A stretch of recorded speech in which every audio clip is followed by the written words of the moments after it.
ஹல்லேலூயா.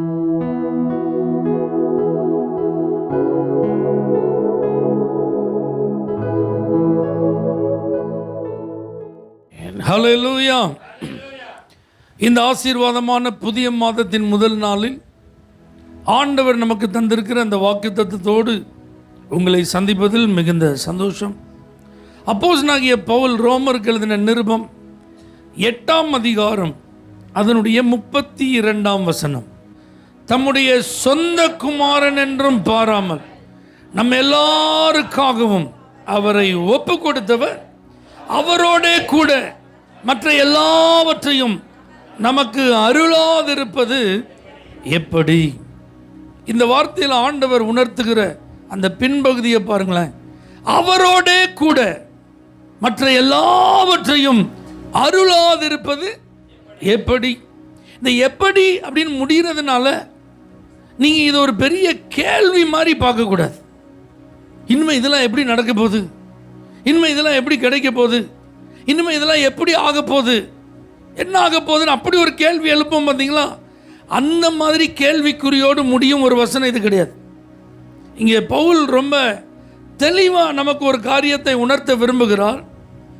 தேவன் அவருடைய சொந்த குமாரனையே நமக்கு தந்ததுக்கு அப்புறம் நமக்கு வேண்டிய மற்ற எல்லாவற்றையும் அவர் கொடுக்காமல் இருப்பது எப்படி அப்படின்னா, நிச்சயமா உங்களுக்கு வேண்டிய எல்லாவற்றையும் அவர் தருவார். அப்போ இந்த மாத ஆண்டவர் வாக்குத்தத்தத்தில் முதல்ல சொல்ல விரும்புகிறது நிச்சயமா. சொல்லுங்க அந்த வார்த்தையை, நிச்சயமா, கன்ஃபார்மா, நோ டவுட்.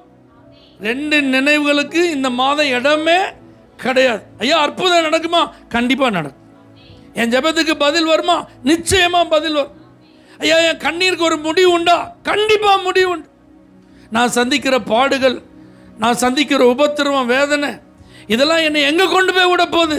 ஒன்றும் பயப்படாதீங்க, மகிமையில் தான் கொண்டு போய் விடும். அப்போ நிச்சயமா ஆண்டவர் நமக்கு வேண்டியதை கொடுக்கிறவர். நல்லா புரிஞ்சுக்கோங்க, இந்த மாதம் கர்த்தர் கொடுப்பார், நாம் பெற்றுக்கொள்வோம். ஆமென். இந்த மாதம் நாம் டோனர் இல்லை, நம்முடைய ஆண்டவர் டோனர், நாம் ரிசீவர்ஸ். ஒரு அல்லேலூயா சொல்லுங்க பார்க்கலாம். ஆண்டவர்கிட்ட இல்லாதது எதுவுமே இல்லை, அவர்கிட்ட இருக்கிறதெல்லாம் நமக்கு தரப்போகிறார். அவர்கிட்ட இருப்பதெல்லாம் நன்மைகள் தான், அவர்கிட்ட இருப்பதெல்லாம் ஆசீர்வாதங்கள் தான், அவர்கிட்ட இருப்பதெல்லாம் கிருபைகள், அவர்கிட்ட இருப்பதெல்லாம் வரங்கள், அவர்கிட்ட இருப்பதெல்லாம் நமக்கு வேண்டியவைகள். இதை சம்பூரணமாக அவர் கொடுப்பார். நாம் என்ன செய்ய போகிறோம்? பெற்றுக்கொள்ள போகிறோம். பக்கத்தில் தட்டி சொல்லுங்க, இந்த மாதம் உங்கள் காட்டில் மழை தான். அல்லேலூயா. நீங்கள் ஃபுல்லாக ஆண்டவர்கிட்ட வந்து பெற போகிறீங்க. நீங்கள் நிறைய ரிசீவ் பண்ண போகிறீங்க. நிறைய நன்மைகளை நீங்கள் பெற்றுக்கொள்ள போகிறீர்கள். அல்லேலூயா. ஆமாம், ஆண்டவரையே அவர் நமக்கு தந்திருக்கிறாரு, இரட்சகரையே அவர் நமக்கு தந்திருக்கும் போது சமாதானத்தை நீங்கள் பெற்றுக்கொள்ள மாட்டீங்களா? என்ன தத்தளிப்பு, என்ன கொந்தளிப்பு, என்ன போராட்டம், என்ன பிரச்சனை உங்களை நிம்மதியாக இருக்க விடாதபடிக்கு, சந்தோஷமாக குடும்பமாக ஐக்கியமாக இருக்க தடையாய் போராடுகிற சூழ்நிலையில் இயேசுவே தந்தவர் சமாதானத்தை தரமாட்டாரா? சொல்லுங்க, கண்டிப்பாக தருவாருங்க. இந்த உடம்புல எப்பொழுதும் நல்ல சுகமாக இருக்கணும், ஆரோக்கியமாக இருக்கணும். ஆமென் சொல்லுங்க. அவர் சொந்த குமாரனையே பாடுபடுவதற்கு ஒப்பு கொடுத்திருக்கிறார். அதில் பாருங்களேன், சொந்த குமாரன் என்றும் பாராமல் நம்ம எல்லாருக்காகவும் அவரை ஒப்பு கொடுத்தவர். ஒப்பு கொடுத்தவர்னா நம்மை மீட்பதற்காக அவரை ஒப்பு கொடுத்திருக்கிறார். அப்போ நம்மளை கை தூக்கி விட மாட்டாரா? குழியில் இருக்கிற அத்தனை பேரும் நீங்கள் வெளியே வந்துடுவீங்க. இந்த மாதம் கீழே இருக்கிற அத்தனை பேரும் உயரத்துக்கு வந்துடுவீங்க. எத்தனை பேர் இதை நம்புறீங்க? உயரத்திலிருந்து கை நீட்டி ஆண்டவர் எப்படி தாவீதை உயர்த்தினதை அவன் பாடினானோ அதை மாதிரி இந்த மாதம் நீங்கள் பாட போகிறீங்க. என் வாழ்க்கையில் பல வருஷமாக நான் கீழே இருந்தேன், உயர்வில்லாமல் இருந்தேன், தாழ்ந்த நிலையில் இருந்தேன், பாதுகாப்பற்ற நிலையில் இருந்தேன், உதவியற்ற நிலையில் இருந்தேன். ஆனால் உயரத்தில் இருந்து எனக்காக அவர் தன்னுடைய கரத்தை நீட்டி என்னை தூக்கி எடுத்தார். அல்லேலூயா. ஆண்டவர் இந்த மாதம் உங்களை லிஃப்ட் அப் பண்ண போகிறார். உங்களெல்லாம் ஆண்டவர் உயர்த்த போகிறார். அந்த உயர்வை நீங்கள் பெறப்போகிறீர்கள், நன்மைகளை பெறப்போகிறீர்கள், கிருபைகளை பெறப்போகிறீர்கள், நல்ல ஈவுகளை பெறப்போகிறீர்கள். என்ன எல்லாம் அவர்கிட்ட தான் புறப்பட்டு வருது. நன்மையான ஈவுகள் எல்லாம் உங்களுக்காக இந்த மாதம் காத்திருக்கிறது. நீங்கள் எல்லாத்தையும் பெறப்போகிறீர்கள். அதனால் நல்லா ரெடியாக இருந்து 2 கையை நல்லா விரித்து, ஆண்டவரே நீங்கள் தரப்போகிறதுக்காக ஸ்தோத்திரம். ஏன்னா கர்த்தர் கொடுப்பாருன்னா சும்மா கிடையாதுங்க. உலகத்தில் பழமொழி சொல்லுவாங்க, கொடுக்குற தெய்வம் கூரையை பிச்சுட்டுன்னு சொல்லியிருக்காங்க. ஆனால் நம்முடைய தேவன், நான் வானத்தின் பலகணிகளை திறந்து இடங்கொள்ளாமல் போக மட்டும் உங்களை ஆசீர்வதிப்பேன். ஹல்லேலூயா. அது மாத்திரமல்ல, கர்த்தர் கொடுத்தா அவருடைய ட்ரெஷரியிலிருந்து கொடுப்பாராம், தமது நல்ல பொக்கிஷ சாலையாகிய வானத்திலிருந்து. ஆமீன் சொல்லுங்க பார்க்கலாம். நம்ம வீட்டில் இருக்கிற பொக்கிஷ சாலை எப்படி இருக்கு? நம்முடைய ஜுவல் பாக்ஸ் இருக்குல்ல, அதான் நமக்கு ட்ரெஷரி. நம்முடைய மணி பர்ஸ் இருக்குது பார்த்தீங்களா, நம்முடைய பேங்க் டெபாசிட்ஸ் எங்கே இருக்கோ அந்த பாஸ்புக் இருக்குது பார்த்தீங்களா, அதான் நமக்கு என்னது? பொக்கிஷ சாலை. அல்லேலூயா. நம்மிடத்தில் இருப்பது போல ஆண்டவர்கிட்ட இருக்குன்னு நீங்கள் நினச்சிடாதீங்க. ஒளிப்பிடத்தில் உள்ள புதையல்கள், மறைவிடத்தில் அந்தகாரத்தில் இருக்கு பார்த்தீங்களா, அந்த எல்லா பொக்கிஷங்களையும் ஆண்டவர் தருவேன்னு சொன்ன தேவன் அவர். அப்போ இயேசுவே நமக்கு தந்திருக்கும் போது மற்ற எல்லாவற்றையும் அருளாது இருப்பது எப்படி? சொந்த வீடு இல்லையா, சொந்த வீடை தருவார். குடும்பத்தில் யாராவது இன்னும் ரட்சிக்கப்படாமல் இருக்காங்களோ அவங்கள ரட்சித்து உங்கள் கையில் தருவார். வேலை இல்லாமல் இருக்கீங்களா, வேலையை தருவார். பணம் இல்லாமல் இருக்கிறேன் பாஸ்டர், சில நாட்கள் மாதத்தில் சில நாள் கையில் என்ன இல்லாமல் இருக்கேன், பணம் இல்லாமல், பணத்தை ஆண்டவர் தருவாருங்க. அல்லேலூயா. உங்களுக்கு என்ன வேணுமோ மற்ற எல்லாவற்றையும் அப்படின்னு அந்த வார்த்தைக்குள் அடங்காதது எதுவுமே இல்லை. அல்லேலூயா. நல்ல வாழ்க்கை துணையை தருவார், குழந்தை பாக்கியத்தை ஆண்டவர் தருவார். ஆமீன் சொல்லுங்க பார்க்கலாம். இப்படி என்னென்ன காரியம், வேலையில் உயர்த்தப்படணுமா, ப்ரமோஷனை கர்த்தர் தருவார். டிரான்ஸ்ஃபர் தேவையா, டிரான்ஸ்ஃபரை கர்த்தர் என்ன செய்வார்? தருவார். இன்க்ரிமெண்ட் வேணுமா, இன்க்ரிமெண்ட்டை கர்த்தர் என்ன செய்வார்? தருவார். அல்லேலூயா. மாற்றம் வேணுமா, மாற்றத்தை கர்த்தர் தருவார். என்னென்ன காரியங்களை நீங்கள் ஆண்டவர் தரணும்னு எதிர்பார்க்குறீங்களோ அதெல்லாம் அருளுகிற ஒரு தேவன் நம்முடைய தேவன். இந்த மாதம் அவர் நமக்கு, அவர் எவ்வளோ உறுதியாக சொல்கிறார் பார்த்தீங்களா? நல்லா புரிஞ்சுக்கோங்க. நம்முடைய தேவனுக்கு படைப்பது எளிது. ஆமீன் சொல்லுங்க. சிருஷ்டிப்பது ரொம்ப சுலபங்க.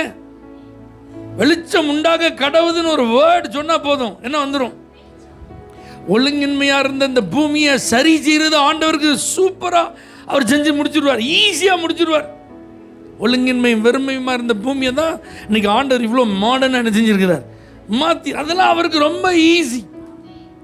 சூரியனை சந்திரனெல்லாம் உண்டாக்குறது அவருக்கு ரொம்ப ஈஸி. காலங்களெல்லாம் மாற்றி அமைக்கிறது அவருக்கு ரொம்ப ஈஸி. ராஜாக்களை தள்ளி ராஜாக்களை ஏற்படுத்துறதெல்லாம் ரொம்ப எளிது. இருதயத்தை திருப்புறதெல்லாம் அவருக்கு ரொம்ப எளிது. புதிய காரியத்தை செய்வதெல்லாம் தேவனுக்கு எளிது. வனாந்தரத்தில் வழி கிடையாது, ஆனால் அந்த இடத்துலையும் வழியை உண்டாக்குவது அவருக்கு எளிது. ஆனால் நல்ல கவனிங்க, இப்போ தன்னுடைய சொந்த குமாரனை கொடுப்பது என்பது, நல்லா புரிஞ்சுக்கோங்க, அவருடைய அன்பின் வெளிப்பாடு.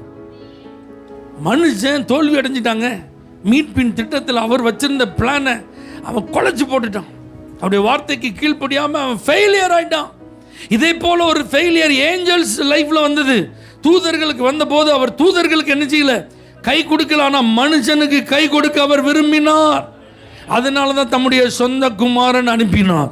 நல்லா புரிஞ்சுக்கோங்க. நீங்கள் யாராவது விழுந்து போய் இருப்பீர்களானால் உங்களுக்கும் கை கொடுத்து உங்களை உங்கள் நிலைமையில நிறுத்துகிற தேவன், உங்கள் ஸ்தானத்தில் நிலை நிறுத்துகிற தேவன். ஏன்னா ஒருவனும் கட்டு போவது அவருக்கு சித்தம் இல்லைங்க. ஒருவனும். தூதர்களை கூட நோ நீட் அப்படின்றார். நீ எனக்கு வேண்டான்னு 3/1 அடிச்சு கீழே தள்ளிட்டாருங்க. ஆனால் அவருடைய சாயலால் படைக்கப்பட்ட அந்த மனுஷனை அவர் ரிஜெக்ட் பண்ணணும்னு அவன் ஒரு மேட்டரே கிடையாது. ஏன்னா மனுஷனை நினைப்பதற்கு அவன் எம்மாத்திரம், அவன் மண்ணு, அவன் உருவம் என்னதுன்னு ஆண்டவருக்கு தெரியும். அவனெல்லாம் அவரை டீல் பண்ணணுங்கிற அவசியமே இல்லை. ஆனால் அவனை டீல் பண்ணுறதுக்கு தன்னுடைய சொந்த குமாரனை கொடுக்கறதுக்கு முன் வந்தார் பார்த்தீங்களா? அந்த தேவன் தான் இன்னைக்கு நமக்கு வாக்கு பண்ணுகிறார். அப்படி நான் என் அன்பை வெளிப்படுத்தி மனுக்குலத்தை நான் மீட்டெடுத்திருக்கிறேன்னா உன்னை நான் கண்டிப்பாக மீட்பேன். உன் ஆத்துமாவை நான் மீட்பேன். குழியில் இறங்க நான் விட மாட்டேன். நரக பாதாளத்துக்கு அமிழ்ந்து போக நான் விட மாட்டேன். தூதர்களுக்கு கை கொடுக்காம ஆபிரகாமின் சந்ததிக்கு கை கொடுத்த தேவன் இன்றைக்கு உங்களோடு இடைபடுகிறார். இந்த வார்த்தையை கேட்கிற ஒருவரும் நீங்கள் உங்கள் ஆத்மாவை நஷ்டப்படுத்துவது தேவனுக்கு சித்தமில்லை. அவர் இன்றைக்கு உங்களை கை கொடுத்து தூக்க வல்லவராக இருக்கிறார். அந்த விருப்பத்தோடு இன்றைக்கு வந்திருக்கிறார். அல்லேலூயா. இப்போ நல்லா கவனிங்க, முழு மனுக்குலத்தின் பாவமும் இயேசு மேலே சுமத்தப்பட்டால் இயேசுவுக்கும் பிதாவுக்கும் கனெக்ஷன் என்ன செஞ்சிடும்? கட்டாயிருங்க.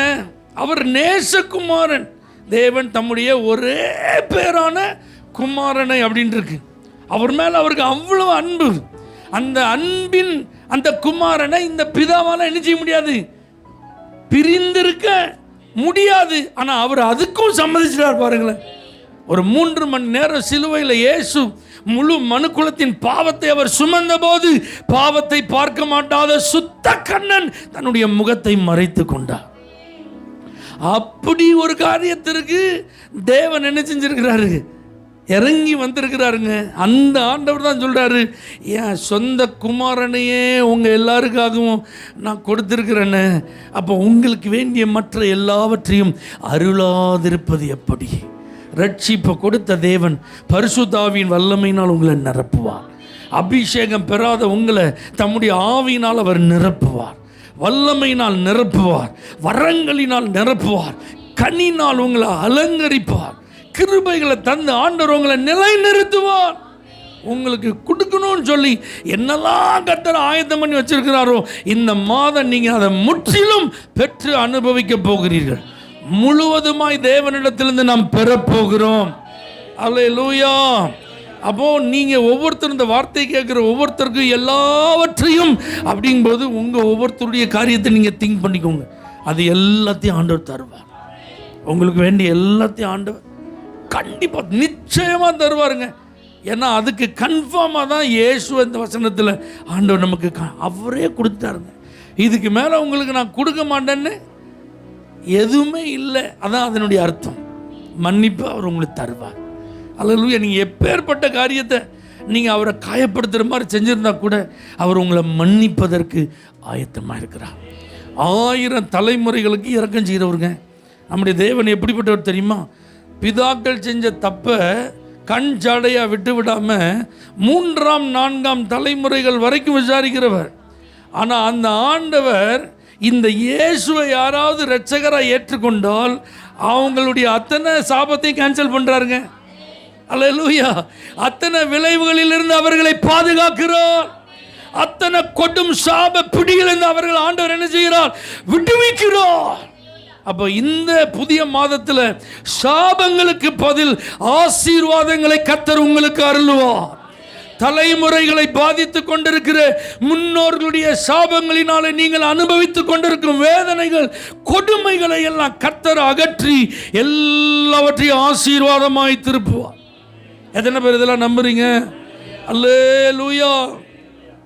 ஒரு யோசேப்பை கொடுத்து யாக்கோபின் குடும்பத்தை காப்பாற்றினார். பஞ்சத்தில் அவங்க அழிஞ்சிடக்கூடாது, தேவ திட்டம் நிறைவேறணும், யூதா வம்சம் வழியாக தான் யார் வரணும்? மேசியா வரணும். அதனால் அவன் அழிஞ்சிடக்கூடாதுன்னு ஒரு புருஷனை முன்னாடியே அனுப்பிட்டார். அல்லேலூயா. அவன் ஒரு மிகுந்த ஜீவ ரட்சணையை என்ன செய்யறான்? உண்டாக்குனா. அப்படின்னா அன்னைக்கு யாக்கோபின் குடும்பத்தை வாழ வச்சிருப்பான்னா, அவங்களுக்கு வேலை வாய்ப்பெல்லாம் ஏற்படுத்தி கொடுத்து அவங்க சந்தோஷமாக செழிப்பான ஒரு இடத்துல செட்டில் பண்ணி அவங்கள அழகு பார்த்துருப்பான்னா, இயேசுவை இந்த பூமிக்கு அனுப்பின நம்முடைய தேவன் உங்களை வாழ வைக்க மாட்டாரா? உங்களை பிழைக்கு பூட்ட மாட்டாரா? உங்களுக்கு வாழ்வாதாரத்தை தருவாரோ தரமாட்டாரா? உங்களுக்கு நல்ல செட்டில்மெண்ட்டை தருவாரோ தரமாட்டாரா? நீங்க பிழைத்திருக்கும்படியாக மிகுந்த ஜீவரட்சணியை உண்டாகத்தான் இயேசுவே அவர் நமக்கு தந்திருக்கிறாருங்க. அவருடைய தரித்திரத்தினால நீங்கள் ஐஸ்வர்யமாக முடிக்குதான் அவர் தம்மை தாமே வெறுமையாக்கினார். அல்லேலூயா.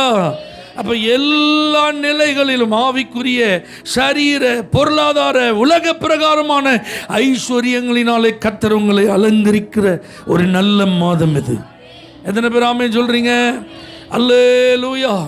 ஒரு மோசையை கொடுத்து இஸ்ரவேல் ஜனங்களை 30 லட்சம் ஜனங்களை கர்த்தர் விடுவித்தார். அந்த நிலைமையை யோசிச்சு பாருங்க. 400 வருஷமா அடிமைகளாக இருக்கிறாங்க. அவங்களுக்கு விடுதலை இல்லை. பெருமூச்சு, கூக்குரல், அழுகுரல், இதுக்கு அளவே இல்லை. உபத்திரவம், கொடுமை தாங்க முடியல. வாழ்க்கை ரொம்ப கசப்பாயிட்டுங்க. ஆனால் மோசேயின் மூலமாக பெரிய விடுதலையை கர்த்தர் கொடுத்தார். ஆண்டவர் கொடுத்த மோசையே 400 வருஷம் அந்த பிரச்சனைக்கு ஒரு முடிவை கொண்டு வர முடியும்னா, ஆஃப்டர் ஆல் 40 வருஷம் 30 வருஷம் 50 வருஷம் 60 வருஷம் 70 வருஷம் மிஞ்சி போனால் 100 வருஷம் பிரச்சனையாக இருக்குமா உங்கள் பிரச்சனை? இதுக்கெல்லாம் இயேசு தீர்வை கொடுக்க முடியுமா? முடியாதா? இயேசுவால் அந்த பிரச்சனையெல்லாம் முற்றுப்புள்ளி வைத்து உங்களுக்கு ஒரு ஆசீர்வாதமான துவக்கத்தை தர முடியுமா? முடியாதா? கண்டிப்பாக தருவார். அல்லேலூயா. என்ன உபத்திரவமாக இருந்தாலும் மோசே மூலமாக அன்னைக்கு விடுவிச்சார்ல, உங்களை அவர் விடுவிப்பார். இயேசு உங்களை விடுவிப்பார். அல்லேலூயா. உங்களுடைய கொடுமையான சூழ்நிலைகளிலிருந்து உங்களை காப்பாற்றுவார். இனி நீங்கள் பெருமூச்சு விட வேண்டிய அவசியம் உங்களுக்கு என்ன செய்யாது? வராது. இனி உங்கள் ஜீவன் உங்களுக்கு கசப்பாக என்ன செய்யாது? ஏன்னா நானோ ஜீவன் உண்டாகவும் அந்த ஜீவன் பரிபூரணப்படவும் வந்தேன். அல்லேலூயா. அப்போ நீங்கள் வாழ்க்கையை சந்தோஷமாக கழிக்கணுங்க. வேலையை நல்ல நிம்மதியாக செய்யணுங்க. தங்கி இருக்கிற இடத்துல சமாதான தாபரங்களில் என் ஜனங்கள் என்ன செய்வாங்க? குடியிருப்பார்கள். அதான் ஆசீர்வாதமான வார்த்தை. இதெல்லாம் உங்களுக்கு அருளும்படிக்கு தான் ஆண்டவர் இந்த மாதத்தை தந்திருக்கிறார். எத்தனை பேர் இதெல்லாம் நம்புறீங்க? அல்லேலூயா. அப்போ நீங்கள் ஆண்டவர்கிட்ட பெற்றுக்கொள்ள ஆயத்தப்படுங்கள். ஆமென். ஏன்னா நீங்களாம் முன்குறிக்கப்பட்டவங்க. ஆசீர்வாதங்களுக்கு உங்களை முன்குறித்திருக்கிறார். ஆமென். நீங்கள் இந்த மாதத்தில் அனுபவிக்க வேண்டுமென்றே கர்த்தர் உங்களை அழைத்து வந்திருக்கிறார். சில குறிப்பிட்ட ஆசீர்வாதங்களை உங்களுக்கு கொடுப்பதற்காகவே நீங்கள் தேர்வு செய்யப்பட்டிருக்கிறீர்கள். அல்லேலூயா. நல்லா புரிஞ்சுக்கோங்க. அன்றியும் அவருடைய தீர்மானத்தின்படி அழைக்கப்பட்டவர்களாய் தேவனிடத்தில் அன்பு கூறுகிறவர்களுக்கு சகலமும் நன்மைக்கு ஏதுவாக தான் நடக்குது. அந்த ஆண்டவர் தான் பின்னாடி சொல்கிறாரு, மற்ற எல்லாவற்றையும் அருளாதிருப்பது எப்படி? அப்போ சில துன்பங்களின் வழியா, வேதனைகளின் வழியா, கண்ணீரின் வழியா, பாடுகளின் வழியா, உபத்திரவத்தின் வழியா நீங்கள் கடந்து வந்ததுனால இனிமே எனக்கு நன்மையே வராதோ, இனிமே நான் செழிப்படைய மாட்டனோ, உயர்வடைய மாட்டனோ, என் வாழ்க்கையில் சேமம் உண்டாகாதோ அப்படி நீங்கள் நினைக்காதீங்க. எல்லாவற்றையும் உங்களுக்கு அருளுகிறவர் அதையெல்லாம் நன்மையாய் முடிய பண்ணுவார். இந்த மாத கடந்த காலத்தில் நீங்கள் அனுபவித்த பார்த்த எல்லா காரியத்துக்கும் பதிலாய் செயல்பட போகிறார். ஆமென் சொல்லுங்க. யோசிப்பு சொல்கிறோம்ல, நீங்கள் எனக்கு தீமை தான் செஞ்சீங்க, ஆனால் ஆண்டவரோ அதை நன்மையாக முடிய பண்ண. அப்போ இது தீமை செஞ்சீங்கன்னு சொல்கிறது இல்லைங்க, நன்மை அனுபவிக்கிற காலம். இந்த மாதத்தில் ஆண்டவர் உங்களுக்கு நன்மையை அனுபவிக்க ஏராளமான வாய்ப்புகளை தருவார். நல்லா புரிஞ்சுக்கோங்க. உங்களுடைய சூழ்நிலை, உங்களுடைய வாழ்க்கை நிலை, நீங்கள் நின்று கொண்டு இருக்க இடம் எங்கேனாலும் இருக்கலாம். இதில் பின்னாடி வாட்சி பார்த்தீங்கன்னா, கிறிஸ்துவின் அன்பை விட்டு என்னை பிரிப்பவன், அந்த அளவுக்கு நெருக்கடியில் கூட நீங்கள் என்ன செய்யலாம்? ஐயா, கிறிஸ்தவத்தை நான் பின்பற்றுவதே என் வாழ்க்கையில் எப்படி இருக்குது? கேள்விக்குறியாக இருக்குது. பைபிளை என் கையில் எடுத்து ஆலயத்துக்கு வருவேனா அப்படிங்கிறது என் வாழ்க்கையில் எப்படி இருக்குது? சந்தேகமாக இருக்குது. இயேசுன்னு என்னால் மனசார வாய் விட்டு சொல்ல முடியுமா? என் வீட்டில் முழங்கால நின்று என்னால் ஜெபம் பண்ண முடியுமா அப்படிங்கிறது எனக்கு எப்படி இருக்குது? இப்போ கேள்விக்குரிய அப்படி ஒரு நிலைமையில் இருந்தாலும் உங்களை பார்த்து தான் ஆண்டவர் சொல்கிறாரு, இதுவரைக்கும் என் குமாரனை அனுப்பி உன்னை மீட்டெடுத்த தேவன்னா உனக்கு வேண்டிய பாதுகாப்பையும் சுகத்தையும் அரணாக இருப்பதற்கு தேவையான அனுகூலங்களையும் என்னால் உண்டாக்கி தர முடியும். அல்லேலூயா. நிம்மதியாக இயேசுவை பின்பற்றுவதற்கான வழி அவரால் உண்டு பண்ணி தர முடியும். இந்த இடத்துல நீங்கள் பார்த்தீங்கன்னா, அந்த ஆண்டவரால் முற்றிலும் ஜெயம் கொள்ளுகிறோம்னு எழுதப்பட்டிருக்கு. அப்படின்னா என்ன அர்த்தம்? எந்த விதத்தில் நம்ம தோற்று போக மாட்டோம். தலை குனிந்து போக ஆண்டவர் என்ன செய்ய மாட்டார்? விட மாட்டார். அப்போ மற்ற எல்லாவற்றையும் அருளுகிறதற்கு முன்பதாக உங்கள் வாழ்க்கையில் நிறைய சவால்கள், நிறைய எதிர்ப்புகள், நிறைய தடைகள், அவ்வளோதான் முடிஞ்சது போல், இவங்க கையில் நம்ம வசமாக மாட்டிட்டோம் போல், இவங்கள்ட்டேருந்து நம்மளை மீட்க யாருமே இல்லை போல், நம்மளால் வெளியே வர முடியாது போல், முற்றிலும் நம்முடைய வாழ்க்கை முடங்கிட்டு நீங்கள் நினைக்காதீங்க. நீங்கள் முற்றிலும் ஜெயம் கொள்ளுகிறவர்கள். உங்கள் வாழ்க்கை முடங்க ஆண்டவர் விட மாட்டார். உங்கள் எதிர்காலம் பிரகாசமாக இருப்பது தான் தேவ சித்தமே தவிர இருள் அடைவது தேவ சித்தம் அல்ல. ஆமென் சொல்லுங்க பார்க்கலாம். அல்லேலூயா. அப்போ இந்த ஆசீர்வாதம் உங்களுக்கு வேணும்னா இந்த 8ஆம் அதிகாரத்தை நீங்கள் பார்த்தீங்கன்னா, ஆவியினால் நடத்தப்படுதல், ஆவியின் சிந்தை, இப்படியே வார்த்தைகளை நீங்கள் திரும்ப திரும்ப என்ன செய்யலாம்? பார்க்க. மாம்சம் ஆவி அப்படின்னு 2 மனுஷனுக்குள்ளே இருக்குது. அல்லேலூயா. ஒன்று இருந்தால் எப்படி இருக்கணும்? ஆவிக்குரியவர்களாக இருக்கணும். அல்லது இருந்தால் எப்படி இருக்கணும்? மாம்சத்திற்குரியவர்களாக இருக்கணும். இந்த டூவலாக இருக்கக்கூடாது. 2 தன்மைகளும் சேர்ந்த ஒரு ஆளாக என்ன செய்யக்கூடாது? இருக்கக்கூடாது. 2 தன்மையும் சேர்ந்த ஆளுக்கு எல்லாவற்றையும் அவரால் அருள முடியாது. ஆவியினால நடத்தப்படுகிறவர்களுக்கும் ஆவியில நிறைந்திருக்கிறவர்களுக்கும் ஆவியின் சிந்தை உள்ளவர்களுக்கும் மாம்சத்தின் கிரியைகளை முற்றிலும் அகற்றுகிறவர்களுக்கு தான் மற்ற எல்லாவற்றையும் ஆண்டவர் என்ன செய்வார்? அருளுவார். ஆமீன் சொல்லுங்க பார்க்கலாம். இப்போ இந்த மாம்ச சிந்தைக்கும் ஆவியின் சிந்தைக்கும் வித்தியாசத்தை நம்ம புரிஞ்சிருக்கணும். அல்லேலூயா. இந்த லாபான் இருக்கான் பார்த்தீங்களா, லாபான் இவன் எலெயாசாரை பார்த்த உடனே அவன் சொல்லுவான், கர்த்தரால் ஆசீர்வதிக்கப்பட்டவரே உள்ளே வரும். இவனுக்கும் கர்த்தருக்கு ஏதாவது சம்பந்தம் இருக்கா? இவன் சீரியா தேசத்தான், அவனுக்கு தெய்வங்கள் வேற, அவன் வழிபடுற வழிபாட்டு முறையே வேற. ஆனால் எலெயாசாரை பார்த்தவன் என்ன சொல்லுவான்? சொல்லுங்க, கர்த்தரால் ஆசீர்வதிக்கப்பட்டவரே நீங்கள் ஏன் வெளியே நிற்கீங்க, உள்ளே வாங்கம்மா. இப்போ வீட்டில் போனோன்னா அவர் கல்யாண டீல் தான் பேசுவார், அதுக்கு தான் போவார். ஈசாக்கு பெண் பார்க்க தானே ஆபிரகாம் அனுப்பியிருக்கிறாரு. இந்த கல்யாண டீல் பேசும்போது என்ன நடக்கும்? இந்த காரியம் கர்த்தரால் வந்ததும் பாரு. யாரு? லாபான் சொல்லுவார், நாங்கள் உமக்கு நலம் போல ஒன்றும் சொல்லக்கூடாதும் பார். சொல்றது யாரு? லாபான். ஆனால் இந்த மகா, இவனுக்கு ஒரு மகா இருக்கா பார்த்தீங்களா, அழகி, அவனுடைய சுரூபத்தில் ஒன்றை தூக்கிட்டு போயிடுவான். இதை தேடி பார்த்து இல்லைன்னு ஒன்று அவனை விரட்டிட்டு வருவான். ஏன் தெய்வத்தை நீ எப்படி எடுத்துட்டு போவோமா? அல்லேலூயா. முதல்ல என்ன சொன்னாரு? கர்த்தரால் ஆசீர்வதிக்கப்படும். இந்த காரியம் யாரால வந்துச்சு? நல்லா புரிஞ்சுக்கோ. யாக்கோபு வீட்டுக்கு வந்த உடனே அவன் சொல்லுவான், எப்பா நீ வந்த பிறதான்ப்பா ஆசீர்வாதம், அதை குறிப்பினால் அறிந்தம்மா. கர்த்தர் உன்னை ஆசீர்வதிச்சு பெருக பண்ணுறது, இங்கே வந்ததுக்கப்புறம் எனக்கு ஆசீர்வாதம் நல்லா இருக்குப்பா. 20 வருஷம் யாக்கோபு லாபான் கூட இருந்திருக்காங்க. ஆனால் இந்த லாபான் ரட்சிக்கப்படவே இல்லை. இவன் ஆடு மாடு மிருக ஜீவன்கள் வேலைக்காரங்க வேலைக்காரிகளுடைய ஒரு பெரிய புருஷனாக மாறிட்டான், விருத்தி அடைஞ்சிட்டான். இவனுடைய வளர்ச்சியை பார்த்து இவன் தந்திரமாக 10 தடவை சம்பளத்தெல்லாம் என்ன செஞ்சான், மாற்றி மாற்றி பார்த்தான். ஆனால் பெருகிட்டே தான் இருந்ததே தவிர ஒரு நாள் என்ன செய்யல. அப்போ இந்த யாக்கோபுக்கு பின்பாக யார் இருக்கும் தெரிஞ்சிருக்கணும். நல்லா புரிஞ்சுக்க. சொந்த தங்கச்சியை முற்பிதாக்களில் ஒருவருக்கு கட்டி கொடுத்துருக்கான். உடன் பிறந்த சகோதரிய முற்பிதாக்களில் ஒருவர் ஈசாக்கு கட்டி கொடுத்துருக்கான். அவன் பிள்ளை தான் இப்போ 20 வருஷம் கூட இருக்கான். அப்போ இவ்வளவு காரியத்துக்கு பின்னாடி ஒரு யெகோவா தேவன் இருக்கிறார் என்பது அவனால் என்ன செய்ய முடியல, கெஸ் பண்ண முடியல, புரிய முடியல. சொப்பனத்தில் எச்சரிக்கிறார் கர்த்தர், யாக்கோபுட்ட நன்மையை அன்றி வேற எதுவுமே நினைச்சக்கூடாது. கேட்டுட்டான் பாருங்களேன். ஏய், உனக்கு தீமை செய்யறதுக்கு என்னால் முடியும், ஆனாலும் ஆண்டவர் சொல்லிட்டார், அதனால விட்டுட்டு போறாங்க. அப்போ தேவன் யாருன்னு நினைச்சிது தெரியுது. அவருடைய வல்லமெல்லாம் அவனுக்கு என்ன செய்யுது, அவருடைய ஆசீர்வாதம் எப்படி இருக்குன்னு என்ன செய்யுது தெரியுது. ஆனாலும் அவன் யாராக தான் இருக்கான், மாம்சம்தான். அவனுக்குள்ள என்ன வரல. ஆனால் அப்பப்போ ஆவி வந்துட்டு போகுது. கர்த்தரால் ஆசீர்வதிக்கப்பட்டவர்னு சொல்லும்போது நமக்கே டவுட்டாக இருக்கு, ஒருவேளை இவன் ரகசியமாக ஆண்டவர் ஆராய்ச்சிருப்பானோ. இந்த காரியம் கர்த்தரால் வந்ததுன்னு அக்னாலேஜ் பண்ணுறானப்பா. எப்போ பரவாயில்லையே. அல்லேலூயா. சொப்பனத்தில் கர்த்தர் தோன்றி எச்சரித்த உடனே கேட்டுட்டான் பாருங்க. இதெல்லாம் பார்க்கும்போது எப்படி இருக்கு நல்லா புரிஞ்சுக்கோங்க. எத்தனை வருஷம் சர்ச்சுக்கு வரோங்கிறது மேட்டர் இல்லைங்க. ஆவிக்குரியவர்களாக இருக்கிறோமா மாம்சத்துக்குரியவங்களாக இருக்கிறவங்க தான் முக்கியம். ஆவியின் சிந்தை நமக்குள்ளே இருக்கா, மாம்ச சிந்தை இருக்கா, அதான் முக்கியம். ஆவியினால் நடத்தப்படுறோமா மாம்சத்தின் கிரியைகளினால் நடத்தப்படுறோமா, அதான் முக்கியம். நீங்கள் ஆவியினால் நடத்தப்பட்டால் மற்ற எல்லாம் உங்களுக்கு ஆண்டவர் கொடுத்துட்டே இருப்பார். நீங்கள் வாங்கிட்டே இருப்பீங்க, தேங்க்யூ தேங்க்யூ தேங்க்யூ தேங்க்யூன்னு சொல்லிகிட்டே இருப்பீங்க, ரிசீவ் பண்ணிகிட்டே இருப்பீங்க. நம்ம மொபைலில் மெசேஜ் தான் டிங் டிங் டிங்னு உழும்ல, அது மாதிரி உங்களுக்கு வரவு வந்துகிட்டே இருக்குங்க. அல்லேலூயா. ஒரு ஃபோன் வந்தாலே நல்ல செய்தி வந்துகிட்டே இருக்கும். வீடெல்லாம் ஆசீர்வாதத்தினால நிரம்பிடும். எப்படி இருந்தா ஆவி.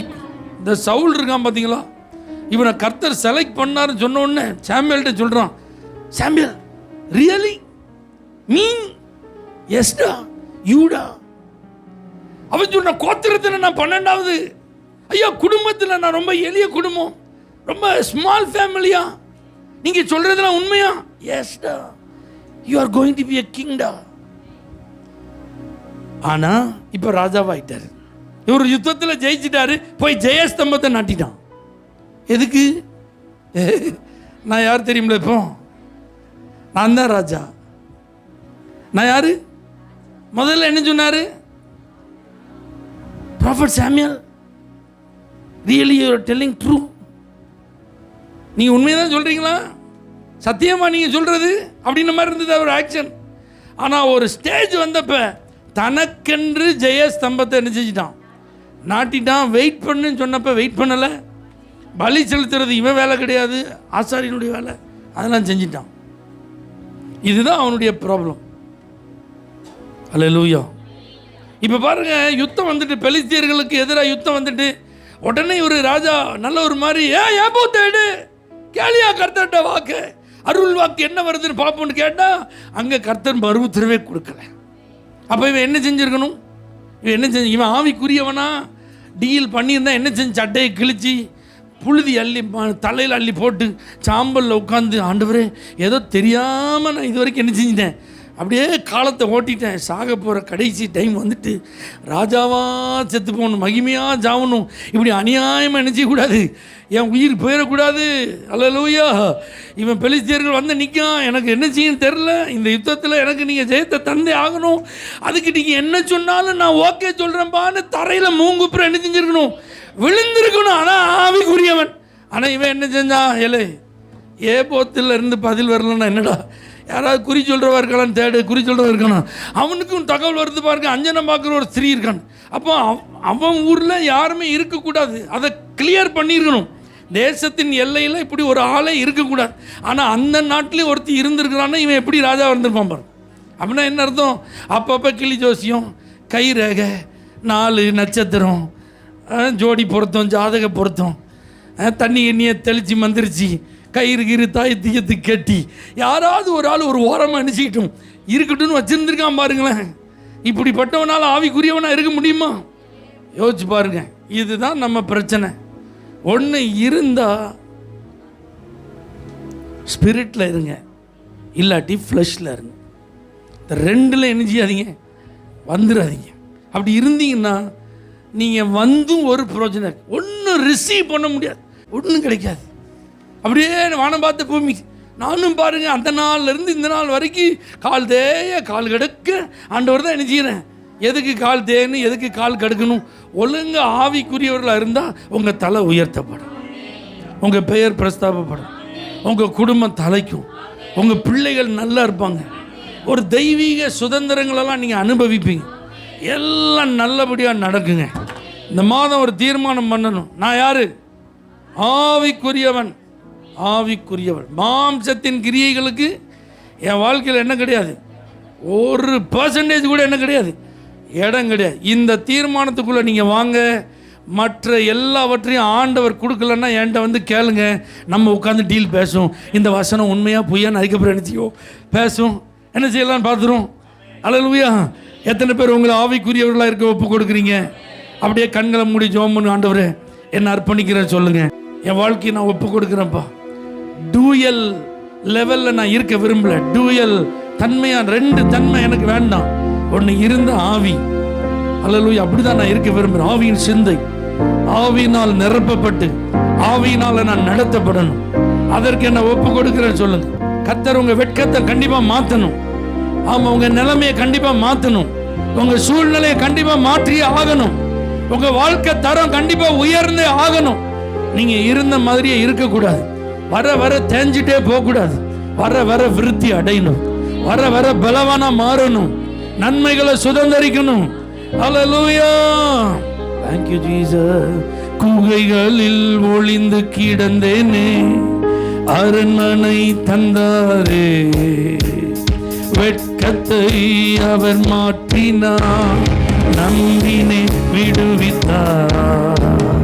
குகைகளில் ஒளிந்து கிடந்தேனே, அரண்மனை தந்தாரே, வெட்கத்தை அவர் மாற்றினார், நம்பினே விடுவித்தார்.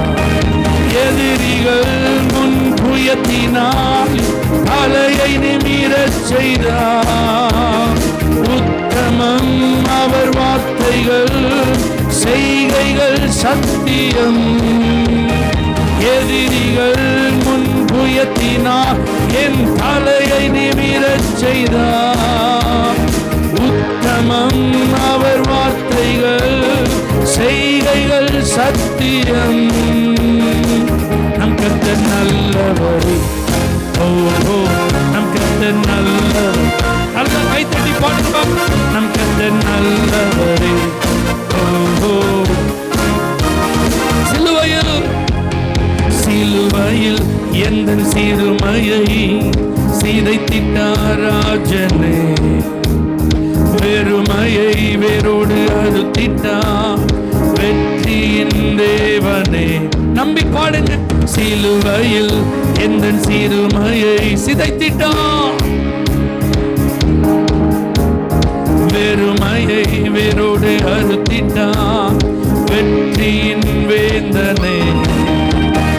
கைகளில் பாய்ந்த ஆணியார் என் கரம் பிடித்தாரே.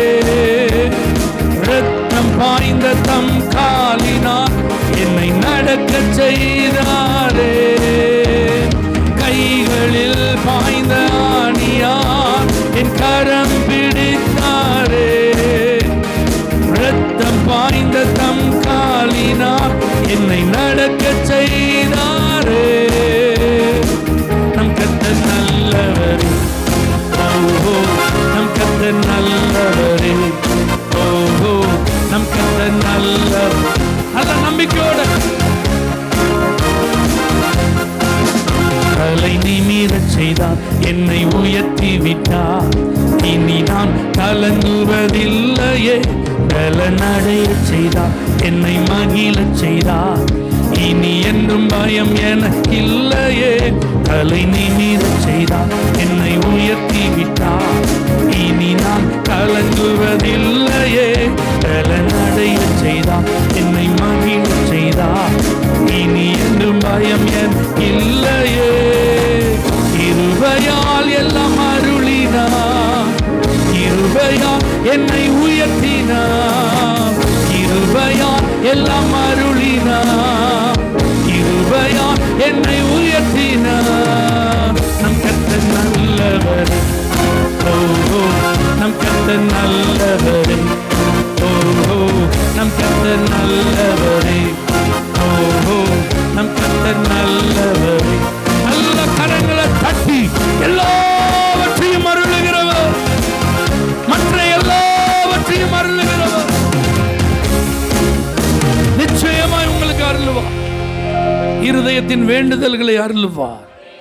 நீங்கள் வேண்டிக் கொண்டதையெல்லாம் உங்களுக்கு அருளுவார். உங்க மன விருப்பத்தின்படி உங்களுக்கு தந்தருளுவார். இந்த வார்த்தையின்படி உடைய பிள்ளைகளை ஆசீர்வதி இயேசுவின் நாமத்தில் பிதாவே. For prayer contact Pastor J. J. Kumar, El Shaddai Ministries, 9500252586, Surandai.